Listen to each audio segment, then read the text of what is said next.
بون السلام عليكم خوتنا. الفيديو هذا للناس خوتنا اللي راهم يفتشوا على خدمه هنايا وما لقاوهاش في فرنسا.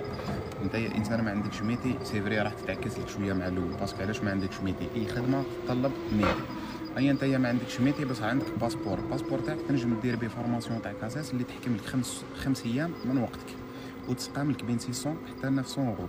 انت اون فوا كيعود عندك البرمي تاع هذا الشاريو اللي راك تشوف فيا دوكا راني نصوب فيه، تنجم تخدم بارتو في فرنسا. الخدمه هذه مطلوبه وما تاكلكش دراهم بزاف وما تاكلكش وقت بزاف باش تتعلمها. اين فوا يكون عندك الدبلوم هذا تنجم تخدم بارتو، والصالير تاعو مليح طالع، وتنجم تطول فيها الخدمه هذه. علاش؟ خاطر ما خدمه سهله وما تطلبش زعما عليك قوه ولا جهد تبذلو في النهار. كلشي نتاعك تخدمو بالشاريو، تهز دي باليت بالشاريو، تهز دي كارطون بالشاريو، كلشي نتاعك تخدمو بالشاريو.